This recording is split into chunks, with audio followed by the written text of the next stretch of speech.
अस्सलाम वालेकुम students. Chapter number 9 start किया हुआ है। तो आज जो टॉपिक डिस्कस करने जा रहे हैं वो है ionisation constant of water and calculating of pH and pOH. ठीक है, दोनों ही कैलकुलेट करेंगे। अच्छा चलें, लेक्चर को जो है वो स्टार्ट करते हैं। सो देखें, वाटर जो है ये आपको पता है कि एक यूनिक कंपाउंड है। ठीक है, यानी कि इसके पास एबिलिटी है कि ये इलेक्ट्रॉन एक्सेप्ट भी कर सकता है, ये कह लें प्रोटॉन जो है वो एक्सेप्ट भी कर सकता है और प्रोटॉन जो है वो डोनेट भी कर सकता है। ठीक है, देखें हमने लास्ट लेक्चर्स में देखा कि आपने कुछ रिएक्शंस में देखा होगा कि वाटर जो है वो एज मतलब एसिड एक्ट कर रहा है, और कुछ रिएक्शंस में हमने देखा कि वो बेस के तौर पर भी एक्ट कर रहा है। ठीक है ना। सो देखें कि जिस तरह आप एग्जांपल ले लें अमोनिया। ठीक है, जब आप अमोनिया के साथ इसका रिएक्शन करवाते हो तो अमोनिया जो है वो बेस है, तो फिर ये आपके पास जो है वो एसिड बन जाता है। इसी तरह अगर आप इसका हाइड्रोक्लोरिक एसिड के साथ रिएक्शन करवाओ तो तब ये एज अ बेस एक्ट कर रहा होता है। ठीक है, तो यानी कि इसकी जो है वो एम्फोटेरिक नेचर है। इसी तरह ना हम एक रिएक्शन देखते हैं जिसमें जो है वो हम देखेंगे ऑटो आयनाइजेशन ऑफ वाटर, यानी जो है एक वाटर मॉलिक्यूल दूसरे वाटर मॉलिक्यूल के साथ रिएक्ट कर रहा है और वो प्रोडक्ट बना रहा है। यानी कि यहाँ पर भी ऐसा ही होगा कि एक जो है वो एक्ट करेगा एज एन एसिड और दूसरा जो है वो बेस। ठीक है, तो चलें स्टार्ट करते हैं। सो देखें यहाँ पर क्या हुआ है कि आप क्या करें कि दो वाटर के मॉलिक्यूल्स ले लें। अब इसमें से जो एक वाटर मॉलिक्यूल होगा वो एज ए एसिड है, एज एन एसिड है, और दूसरा जो है वो बेस। ठीक है, तो क्या होगा कि एक हाइड्रोजन मतलब कि यहाँ पर देखें कि water molecule function as a both acid and basis and one water molecule can accept hydrogen ion from a second one. ठीक है ना, यानी यहाँ पर क्या होगा कि एक डोनर होगा और एक जो है वो एक्सेप्टर होगा। यानी एक प्रोटॉन जो है वो डोनेट करने वाला होगा और दूसरा जो है वो प्रोटॉन एक्सेप्ट करने वाला होगा। ठीक है, सो यहाँ पर देखें कि जो एक्सेप्ट करेगा वो आपके पास बन जाएगा हाइड्रोनियम आयन, और जो डोनेट करेगा वो बन जाएगा आपके पास हाइड्रोक्साइड आयन। इस तरह का ये रिएक्शन रहेगा। ठीक है, यानी कि यहाँ पर ऑटो आयनाइजेशन हुई है। एक वाटर मॉलिक्यूल जो है एज एन एसिड वर्क कर रहा है और दूसरा जो है वो एज अ बेस। एक जो है वो प्रोटॉन एक्सेप्ट करेगा और दूसरा जो है वो प्रोटॉन डोनेट करेगा। ठीक है, और इस कंप्लीट रिएक्शन में हमारे पास जो प्रोडक्ट बनेगा वो आपके पास होगा हाइड्रोनियम आयन और आपके पास होगा हाइड्रोक्साइड आयन। ठीक है, तो जो वाटर मॉलिक्यूल्स होंगे वो रहेंगे left side of the equation, और जो हाइड्रोनियम आयन है और हाइड्रोक्साइड आयन है उसको आप लिखोगे राइट साइड पर। ठीक है, सो देखिए आपने वो एक्विलिब्रियम मतलब कि कांस्टेंट वाला वो लिखते हैं ना हम लोग एक्सप्रेशन, सेम वही जो है वो आपने यहाँ पर भी लिख लेना है इस रिएक्शन के लिए भी। ठीक है, तो यहाँ पर देखें वो केसी जो है हम किस तरह लिखते हैं, प्रोडक्ट डिवाइडेड बाय रिएक्टेंट। ठीक है, तो वो केसी जो है वो कुछ हम इस तरह लिखेंगे, यानी KC is equals to concentration of hydronium ions. ठीक है, और साथ में concentration of OH negative ions, इस तरह हम लिखेंगे। ठीक है, divided by concentration of water to the power 2। ठीक है, नंबर ऑफ मोल्स जो है वो 2 हैं। ठीक है, 2 मॉलिक्यूल्स हमने यूज़ किए। सो देखिए आपके पास जो है वो इस तरह का जो है वो एक एक्सप्रेशन आ जाता है जिसे आप कहते हो केसी एक्सप्रेशन या फिर एक्विलिब्रियम कांस्टेंट एक्सप्रेशन। ठीक है, अब होता क्या है कि देखें ये जो हमने वाटर जो है यहाँ हमारा जो एज अ रिएक्टेंट वर्क कर रहा है, अब देखें ये एक सोलवेंट है। ठीक है, और ये एक्सेसमेंट में भी है, तो हम क्या करेंगे इसकी कंसंट्रेशन को कांस्टेंट ही काउंट करेंगे। यानी कि हम जो है वो इसको कांस्टेंट बना लेते हैं। हम इस तरह करते हैं कि इसको ना कांस्टेंट के साथ मल्टीप्लाई कर लेते हैं, यानी उसी एक्सप्रेशन को हम किस तरह लिखें, ये देखें हम लिखेंगे KC multiply by concentration of H2 to the power 2 is equals to बाकी सेम, यानी कि कंसंट्रेशन ऑफ हाइड्रोनियम आयन और कंसंट्रेशन ऑफ हाइड्रोक्साइड आयन, ये हमारे पास जो है वो इसी तरह रह जाएगा। ठीक है, अब होता क्या है कि ये आपके पास जो है वो दो कांस्टेंट हैं, इन दोनों कांस्टेंट को मिलाकर हम क्या करते हैं एक कांस्टेंट बना लेते हैं। यानी हम यहाँ पर क्या करें, इसकी जगह हम नया कांस्टेंट लें जिसे आप कहेंगे KW। ठीक है, तो ये भी आपके पास जो है वो कांस्टेंट होगा और ये दोनों जो है वो सेम हम इसी तरह लिख लेंगे। ठीक है, तो KW हमारे पास जो है वो एक नया कांस्टेंट आ गया है। तो इस कांस्टेंट को आप कहते हो ionic product constant of water.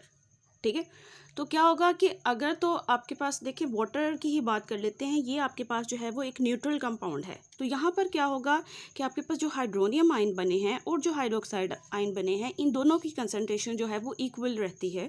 और जहाँ पर कंसंट्रेशन इक्वल हो, आप उस सोल्यूशन को या उस सॉल्वेंट को बोलोगे कि वो आपके पास न्यूट्रल है। ठीक है, तो इसी वजह से हम कहते हैं ना कि वाटर जो है एक न्यूट्रल कंपाउंड है। क्यों? क्योंकि यहाँ पर जितने हाइड्रोक्साइड आयन्स बनते हैं उतने ही हाइड्रोनियम आयन, या फिर आप सिंपली इनको हाइड्रोजन आयन भी कह सकते हैं। ठीक है, तो यहाँ पर क्या होगा कि अब आप ये हाइड्रोनियम आयन लिख लें या आप सिंपली यहाँ पर H पॉजिटिव आयन्स भी लिख लें तो गलत नहीं होगा। देखें क्या होगा कि अब अगर आप एक वाटर की बात करो, एक वाटर मॉलिक्यूल की, तो यहाँ पर क्या होगा कि उसकी डिसोसिएशन किस तरह होती है? As H positive plus OH negative. ठीक है, तो इसके लिए जब आप KC लिखोगे तो आप हाइड्रोनियम आयन नहीं लिखोगे, H पॉजिटिव आयन लिखोगे। ठीक है, तो चाहे आप 1 वाटर मॉलिक्यूल के लिए KC फाइंड कर लो, या फिर अगर आप 2 वाटर मॉलिक्यूल के लिए फाइंड करना चाहते हैं तो वो इस तरह हो जाएगा। और अगर 1 के लिए करना है तो आप ये वाली इक्वेशन जो है इसको यूज़ करोगे। देखिए आगे हमने कॉन्स्टेंट आगे जो हमारा टॉपिक होगा ना वो pH और POH वाला होगा। तो उसके लिए हमें हाइड्रोजन आयन और हाइड्रोक्साइड आयन्स चाहिए होते हैं। तो हम क्या करते हैं, हम ये वाली इक्वेशन जो है इसको यूज़ कर लेते हैं। ठीक है, तो इसके लिए आप KW किस तरह लिखोगे? Concentration of H positive ion and concentration of OH negative ions. ठीक है, अब क्या होता है कि वाटर में H पॉजिटिव आयन कंसंट्रेशन और OH नेगेटिव आयन कंसंट्रेशन दोनों ही इक्वल रहती हैं। इस वजह से आप बोलते हो कि वाटर जो है वो एक न्यूट्रल कंपाउंड है। ठीक है, या फिर न्यूट्रल सॉल्वेंट है। ठीक है ना। सो देखिए यहाँ पर क्या है कि अगर आपने बात करनी है हाइड्रोनियम आयन और हाइड्रोक्साइड आयन के अकॉर्डिंग, तो फिर आप इस तरह ही कर सकते हो। यानी वहाँ पर क्या होगा कि हाइड्रोनियम आयन्स और हाइड्रोक्साइड आयन्स दोनों ही इक्वल होंगे, और वहाँ पर जो KW होगा वो इन दोनों की कंसंट्रेशन के प्रोडक्ट के इक्वल होगा। ठीक है, सो अब आप देखें कि जब आप लोग क्या करते हो कि जब आपके पास जो कंडीशंस होती हैं वो STP हैं, यानी स्टैंडर्ड टेम्परेचर और प्रेशर पे अगर आप ये बात करते हो, तो तब आपके पास जो हाइड्रोनियम आयन की कंसंट्रेशन और जो हाइड्रोक्साइड की कंसंट्रेशन वो आपके पास होती है 1 × 10⁻⁷ मोलर के इक्वल। ठीक है, यानी कि वहाँ पर हाइड्रोनियम आयन्स कितने होंगे? वो भी 1 × 10⁻⁷ मोलर, और आपके पास जो हाइड्रोक्साइड आयन्स होंगे वो भी आपके पास होंगे 1 × 10⁻⁷ मोलर। तो इन दोनों को आप मल्टीप्लाई करें तो इसके पास आपके पास कांस्टेंट की वैल्यू आ जाती है 1 × 10⁻14, जो कि आपके पास किसकी वैल्यू है? Ionic product constant of water की। ठीक है, लेकिन अगर आप इसको हाइड्रोजन आयन्स और हाइड्रोक्साइड आयन्स के अकॉर्डिंग देखना चाहते हो तो फिर भी आप सेम ही लिखोगे। यानी आपके पास जो है वो KW किसके इक्वल आ जाएगा? KW is equals to concentration of hydroxide ions पहले लिख लेते हैं और बाद में जो है वो इस तरह कर लें, हाइड्रोजन आयन्स और साथ में हाइड्रोक्साइड आयन्स, इस तरह जो है वो आपके पास बन जाएगा। ठीक है, तो यहाँ पर क्या होगा कि हाइड्रोजन आयन और हाइड्रोक्साइड आयन्स दोनों की कंसंट्रेशन 1 × 10⁻⁷, 1 × 10⁻⁷, दोनों के लिए आप सेम वैल्यूज पुट करोगे जैसे कि हमने यहाँ पर की है। तो यहाँ पर भी KW फिर किसके इक्वल आ जाएगा? 1 × 10⁻⁻14 के इक्वल आ जाएगा। ठीक है, दोनों के लिए हम सेम ही रखेंगे। तो चाहे आप अगर हाइड्रोनियम आयन वाला जो कॉन्सेप्ट है वो यूज़ करना चाह रहे हो तो वो भी आप कर सकते हो, या अगर आपने एक वाटर के मॉलिक्यूल के लिए बात करनी है तो वो भी ठीक है। ठीक है ना। सो देखें अगर तो सोल्यूशन में दोनों की कंसंट्रेशन इक्वल है तब सोल्यूशन जो है वो न्यूट्रल होगा, और तब उसके लिए जो KW की वैल्यू आएगी वो 1 × 10⁻⁻14 ही होगी।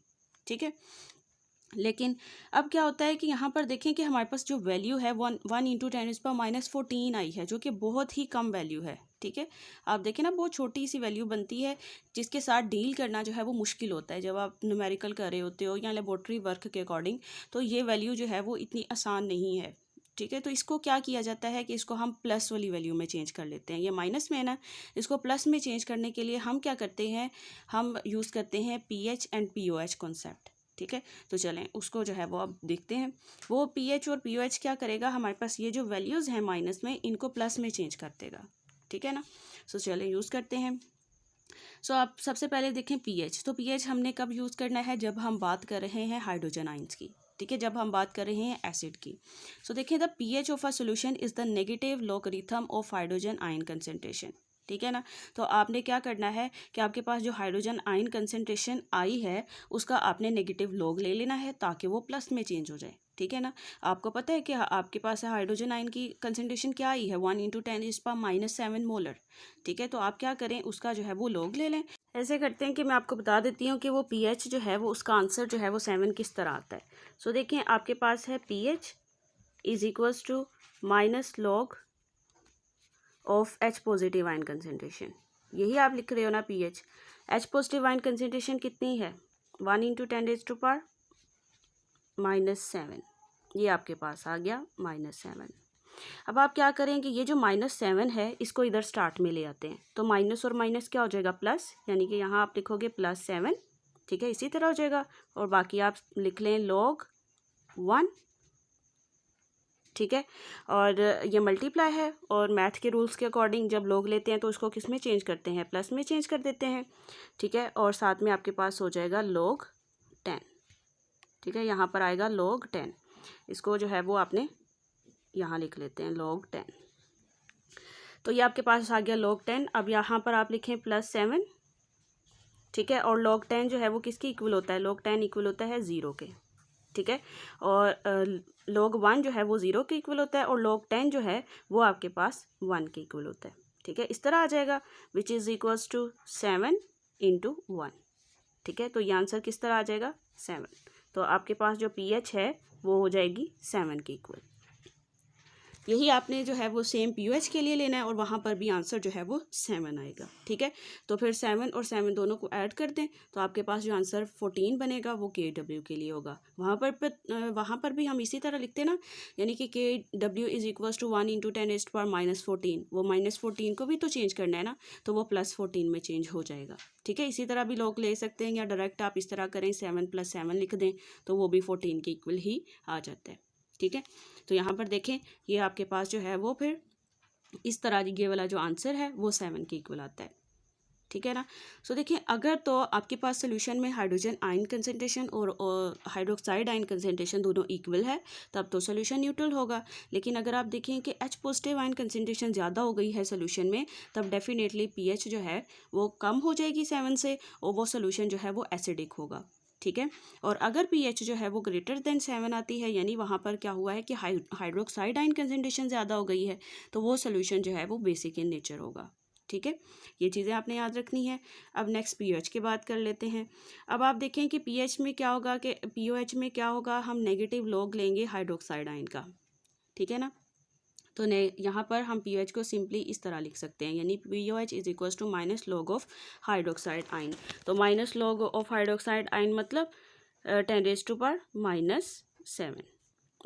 × 10⁻⁻7, इसी के इक्वल हम लेते हैं। ठीक है, और बाकी मैंने आपको बता दिया कि इसका जो है वो -log कैसे लेना है, और इसका आंसर भी 7 के इक्वल ही आएगा, यानी pOH जो है वो भी 7 के इक्वल रहेगा, इस तरह। ठीक है ना, तो अब ये देखें कि आपको जो है वो ये चीज़ याद रखनी है। देखें, अगर तो आपके पास जो है दो ही बातें हैं ना, या तो हाइड्रोक्साइड आयंस होंगे सोल्यूशन में, या फिर H पॉजिटिव आयंस होंगे।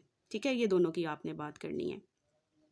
अब आप देखें कि अगर आपके पास हाइड्रोजन आयन कंसंट्रेशन ज़्यादा है, तब क्या होगा कि जो pH है वो <7 होगा। ठीक है, अगर तो pH जो है वो एग्जैक्टली 7 आ रहा है, तब तो आप कहोगे कि जो सोल्यूशन है वो न्यूट्रल है। लेकिन अगर pH जो है वो <7 आ रही है, इसका मतलब है कि हाइड्रोजन आयन कंसंट्रेशन जो है वो ज़्यादा है, और अगर हाइड्रोजन आयन कंसंट्रेशन ज़्यादा है तो हाइड्रोक्साइड आयन कंसंट्रेशन कम रहेगी। ठीक है ना, तो यहाँ पर क्या होगा कि हाइड्रोजन आयन कंसंट्रेशन ज़्यादा होने की वजह से उसका pH जो है वो कम हो गया है, और pH जो है अगर कम आता है, यानी कि आपके पास जो है वो 4 आता है, या 3 आता है, या 2 आता है, तो इसका मतलब है सोल्यूशन आपका एसिड है। ठीक है, एसिडिक सोल्यूशन होगा। ठीक है ना, तो देखें, अगर तो हाइड्रोजन आयन कंसंट्रेशन सपोज कर लें आपके पास आ रही है 10⁻⁻4। ठीक है, तो उसका pH कितना आएगा, 4 आ जाएगा। अगर कंसंट्रेशन 10⁻³ है, उसका pH कितना आएगा, 3 आएगा। ठीक है, यानी कि 7 से कम रहेगा। अगर 7 से कम है तो सोल्यूशन आपका एसिडिक होगा। ठीक है, तो वही अगर pH जो है आपके पास यानी कि सोल्यूशन में जो है वो ऑक्साइड आयन कंसंट्रेशन ज़्यादा है, तब आप कहोगे कि सोल्यूशन आपका बेसिक इन नेचर है। ठीक है ना, यानी कि आपके पास जो है वो वैल्यू जो है वो आ रही है 8 आ रही है या 9 आ रही है, ठीक है ना, तो तब आप कहोगे कि वहाँ पर सोल्यूशन में हाइड्रोक्साइड आयंस ज़्यादा हैं, इस वजह से वो सोल्यूशन जो है वो बेसिक इन नेचर होगा, ठीक है। सपोज आपके पास जो कंसनट्रेशन है वो 10⁻⁻10 आ रही है, तो इसका आप pOH लोगे तो वो आपके पास 10 के इक्वल होगा, ठीक है ना। तो इस तरह जो है ये आपने फाइंड करना है, तो काफ़ी आसान होता है। देखें, ये आपके पास हाइड्रोक्साइड आयंस के लिए हाइड्रोजन आयंस के लिए है और ये हाइड्रोक्साइड आयन के लिए, यानी कि सपोज करें कि आपके पास जो है वो कंसनट्रेशन 10⁻⁻10 आ रही है, तो इसका क्या मतलब होगा कि आपके पास जो आंसर है वो 10 के इक्वल आएगा, ठीक है, यानी कि ये 7 से ज़्यादा है, तो 7 से ज़्यादा मतलब सोल्यूशन बेसिक है, ठीक है। और अगर एग्जैक्टली 7 आ रहा है यानी 10⁻⁻7 कंसनट्रेशन है, यानी सोल्यूशन जो है वो न्यूट्रल है, ठीक है। इस तरह जो है वो आपने ये चीज़ें जो है वो याद करनी है, MCQs के लिए बहुत इंपॉर्टेंट है। तो यहाँ तक जो था वो आज का लेक्चर था, इसमें कोई भी क्वेश्चन हो तो वो आप पूछ सकते हैं।